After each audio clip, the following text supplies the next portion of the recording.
Hey guys, सो इस video के अंदर बात करेंगे मे 24 की strategy for both group, how to clear both group in May 24। अगर तुमने अभी भी स्टार्ट नहीं करा है तो मैं तुम्हें बताऊंगा कैसे कैसे क्या क्या करना है।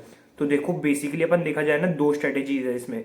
एक तो है सब्जेक्ट वाइज स्ट्रैटेजी और एक है ओवरऑल स्ट्रैटेजी, मतलब कैसे पढ़ना है और कैसे कंटिन्यूसली कंसिस्टेंटली पढ़ना है पूरा। ठीक है ना। तो वीडियो थोड़ी लंबी होने वाली है, बाकी बहुत ज़्यादा सीखने को मिलेगा तुम्हें इस वीडियो में। ध्यान से सुनना जो भी मैं बताऊं, और अगर सही रहे तो एक कॉपी भी ले लो। क्या है, तुम लिख लोगे ना उसे तो तुम्हें और भी ज़्यादा अच्छा रहेगा। और हाँ, अगर वीडियो पसंद आए ना तो लाइक और सब्सक्राइब तो कर ही देना, और अपने किसी दोस्त के साथ शेयर ज़रूर कर देना। तो स्टार्ट करते हैं वीडियो को।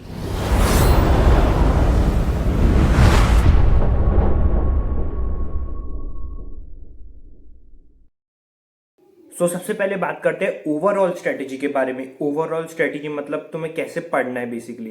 देखो, तुम्हारे पास 6 सब्जेक्ट है: एडवांस अकाउंट्स, लॉ और टैक्सेशन, कॉस्टिंग, ऑडिट और एफएमएसएम। ठीक है ना। अब इसमें थ्योरी सब्जेक्ट अपने जो होंगे ना, वो होंगे लॉ होगा, ऑडिट होगा और अपना होगा एसएम। तीन जो चीज़ें ये होंगे अपने थ्योरी सब्जेक्ट, बाकी अपने प्रैक्टिकली लेंगे ऑलमोस्ट। ठीक है ना। तो तुम्हें क्या करना है, देखो सुनो।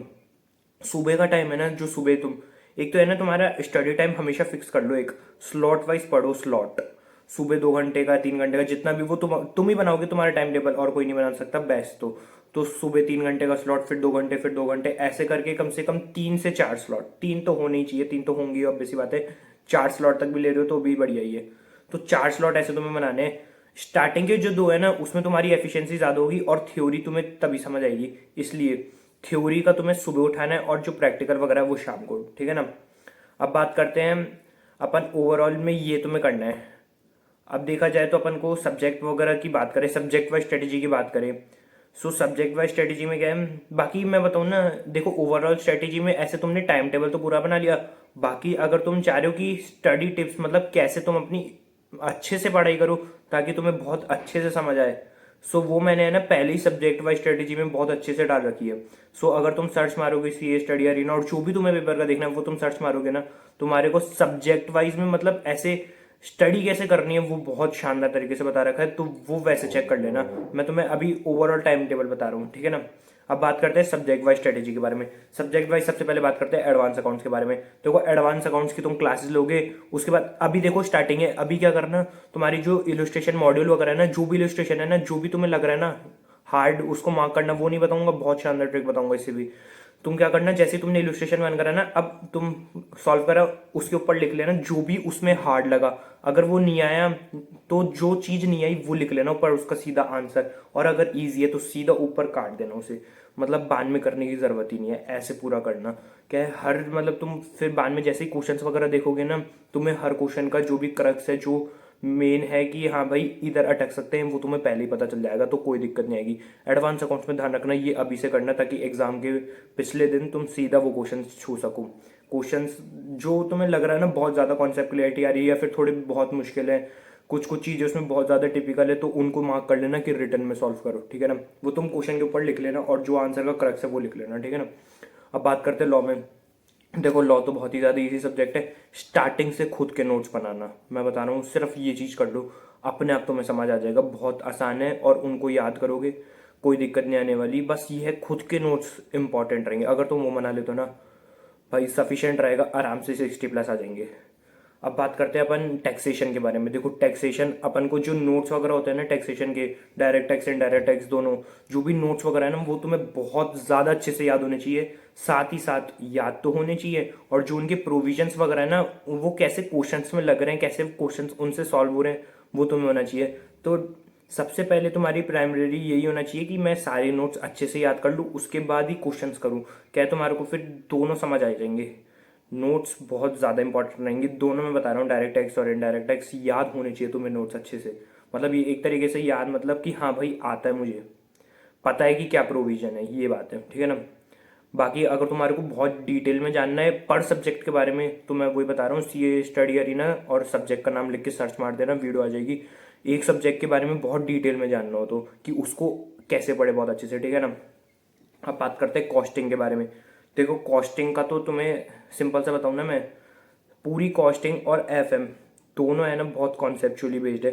जितना अच्छा तुम्हारा कॉन्सेप्ट उतने अच्छे तुम्हारे नंबर। सो कॉस्टिंग में कभी भी है ना स्टार्टिंग से, अभी तो स्टार्टिंग ही है, तो कॉस्टिंग में स्टार्टिंग से ही है ना तुम बहुत ज़्यादा कॉन्सेप्ट क्लैरिटी पे ध्यान देना। हर कॉन्सेप्ट को अच्छे से समझना। क्वेश्चन रटने से कुछ भी नहीं होगा कि हाँ भाई ये ऐसे सॉल्व हो रहा है, वो रटने से कुछ भी नहीं होगा, ध्यान रखना। क्योंकि पेपर में बिल्कुल नए क्वेश्चन आते हैं मस्त, बिल्कुल घुमा घुमा के। सो तुम्हें रटना बिल्कुल भी नहीं है। हर क्वेश्चन की कॉन्सेप्ट देखो कि यार ये ऐसा क्यों कर रहे हैं, ये सब ठीक है ना।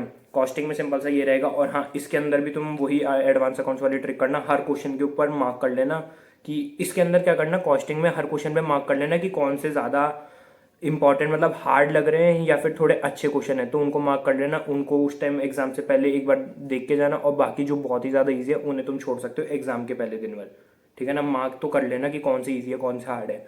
अब बात करते हैं ऑडिट के बारे में। देखो ऑडिट अगेन इसका भी वही रहेगा, नोट्स बनाने ही है तुम्हें। नोट्स बनाओगे तुम्हारी पढ़ाई भी ज़्यादा अच्छी होगी। एक होता है ना कि तुम सिर्फ वीडियो लेके बुक से पढ़ रहे, उसमें इतना मज़ा नहीं आता। जब तुम साथ में नोट्स बनाओगे ना, अपने आप तुम्हारा फोकस ज़्यादा होगा और अपने आप तुम्हें टाइम लगेगा और बहुत ज़्यादा अच्छी कॉन्सेप्ट क्लियरिटी होगी। बहुत बार होता है ना कि एग्जाम के अंदर तुम बैठ के लिखने लग जाते हो लेकिन आंसर का प्रोविजन याद नहीं आ रहा होता, वो इसकी वजह से हो रहा होता है क्योंकि तुम्हारे अच्छे से नोट्स नहीं बनाए। अब तुम बुक से या फिर किसी और के नोट से रिवाइज कर रहे हो, वो तुम्हें इतना मजा आएगा नहीं। सो खुद के नोट्स बना के जो तुम रिवाइज करोगे ना, वो तुम्हारे अंदर जाएगा बहुत अच्छे से क्योंकि तुमने वो लिखा है। बाकी तो यही है। अब बात करते हैं एफ एम एस एम के बारे में। देखो एफ एम भी वापस अपना वही प्रैक्टिकल सब्जेक्ट है, तो एफ एम की तो मैं वीडियो डालूंगा तो तुम उसमें से देख सकते हो। बाकी इसको पढ़ना कैसे, नॉर्मली जो मैंने बताया, थोड़े तुम्हारे जो बाद में के स्लॉट्स है ना उनमें तुम्हें एफ एम पढ़नी है बहुत अच्छे से। एफएम का भी सिंपल सा ही है, प्रैक्टिकल क्वेश्चंस रहेंगे, कॉन्सेप्ट क्लैरिटी लेनी पड़ेगी अच्छी सी। अगर कॉन्सेप्ट क्लैरिटी होगी तो आराम से हो जाएगा। और एसएम में अगेन वही थ्योरी है।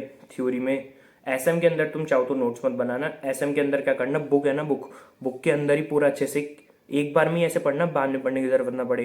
तो बुक के अंदर क्या है, पूरे अच्छे से मार्क कर लेना जो लाइनें तुम्हें याद करनी हो, और हाईलाइट कर लेना जो भी तुम्हें अच्छा लगे। और साइड में जो गैप वगैरह होते हैं ना उनमें लिख लिया करो। अगर कुछ भी तुम्हें एक्स्ट्रा समझ आ रहा है या फिर जो पैराग्राफ है ना उसकी शॉर्ट सी एक छोटा सा 2-3 लाइन में जो लिख रहा है ना, वो साइड में जो गैप होते हैं ना नीचे ऊपर, उधर लिख लिया करो।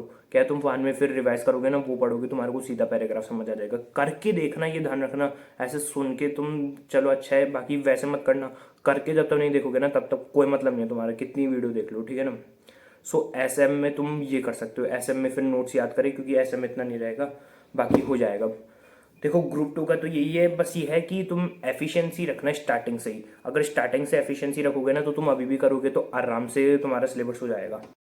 देखो एफिशिएंसी कैसे इंक्रीज करनी है, अगर मैं तुम्हें उसके बारे में बताऊँ ना, तो उसके लिए बहुत सारी स्टडी टिप्स है, बहुत सारी, जो मैंने खुद ने फॉलो करी है और बहुत ही शानदार शानदार। अगर तुम कमेंट में बता देना कि मैं पूरी एक वीडियो बता दूंगा जिसके अंदर सारी स्टडी टिप्स जो भी इतनी शानदार शानदार है ना, मतलब मज़ा आ जाएगा वो देखकर। सो अगर तुम कमेंट सेक्शन में बता देना अगर तुम्हारे को वो वीडियो चाहिए तो, क्योंकि उसमें मैं फिर जो भी सारी स्टडी टिप्स मैंने हर सब्जेक्ट वाइज वगैरह में बता रखी है ना, वो मैं तुम्हारे को एक ही वीडियो में ला दूंगा सारी। बाकी तो मैं तुम्हें एक स्टडी टिप, चलो मैं तुम्हें अभी बताता हूँ। स्टार्टिंग है, देखो अभी तुम्हारा May 24 का स्टार्ट करोगे तो आज से ही है ना एक कॉपी ले लेना, जिसको जैसे तुम्हारे 3 सब्जेक्ट है या फिर 6 सब्जेक्ट है, ग्रुप 1 दे रहे हो बोथ ग्रुप दे रहे हो वो फर्क पड़ता है। तो एक कॉपी को अगर तुम बोथ ग्रुप दे रहे हो, अज्यूम कर लेते हैं, तो उस कॉपी को पहले नंबरिंग कर लेना कितने पेज है टोटल कॉपी या फिर रजिस्टर, कितने पेज है उसमें नंबरिंग कर लेना। उसके बाद उसको 6 हिस्सों में डिवाइड कर देना उस कॉपी को, मतलब फाड़नी नहीं है, ऊपर लिख लेना। जैसे तुम्हारी 300 पेज की अगर रजिस्टर है, 300 पेज का रजिस्टर है तुम्हारा, और तुम्हारे 6 सब्जेक्ट है, तो पहले पेज पे लिखा अपन ने एडवांस अकाउंट, फिर 50 पेज के बाद अपन ने लिखा लॉ, ऐसे 50-50 पेज का गैप, ठीक है ना। अब क्या करना है तुम्हें, जैसे तुम कोई इलस्ट्रेशन वगैरह करो ना, जैसे तुमने एडवांस अकाउंट्स के करे, तो तुम्हारे को जो चीज़ नहीं समझ आई ना, वो तुम एडवांस अकाउंट्स के कॉलम में जाके, वहाँ पे जहाँ तुमने जगह छोड़ी है पूरी 50 पेज है जिसके लिए, वहाँ पे जाके जो तुम्हें चीज़ समझ नहीं आई, तो वो तुमने आंसर देखा होगा तो तुम्हें समझ आ गया होगा, वो सीधा वो चीज़ वहाँ लिख दो भाई, शानदार। हर सब्जेक्ट में ये यही करना। या फिर तुम्हें कुछ याद करना है अच्छे से, तुम्हें लग रहा है ये इंपॉर्टेंट है लेकिन ये मैंने याद नहीं करा, बाद में जब तुम प्रिपरेशन कर रहे हो एग्जाम से पहले आरटीपी एमटी वगैरह ये सब कर रहे हो, जो चीज़ें लग रहा है यार मेरे को मतलब पढ़ी नहीं थी, याद करना है, ये 3-4 पॉइंट याद करने हैं, उस कॉपी में आके लिख लो वो। और जो चीज़ें तुम्हें आरटीपी एमटीपी में हार्ड लग रही है, जो लग रहा है कि थोड़ी मुश्किल है, तो उनके भी आंसर तुम्हें वहाँ लिखने, मतलब पूरे आंसर नहीं चिपकाने, जो तुम्हें लाइन उधर क्वेश्चन करके समझ आई ना वो तुम्हें वहाँ पे लिख लेनी है। तो भाई ये टिप मतलब मैं बता रहा हूँ, तुम करके देख लेना, तुम्हें मज़ा आ जाएगा, क्योंकि एग्ज़ाम से पहले तुम सीधा वो रिवाइज करोगे ना। मैंने खुद ने बना रखी है अपनी कॉपी उसके लिए, और तुम जैसी वो रिवाइज करोगे ना एग्ज़ाम से पहले, तुम्हारा पिछले के अटैम्प्ट कितना शानदार रिवीजन होगा ना भाई, गॉड लेवल। सो ये है एक टिप। बाकी कमेंट सेक्शन में बता देना, एक पूरी स्टडी टिप की वीडियो आ जाएगी। सो यही था इस वीडियो में।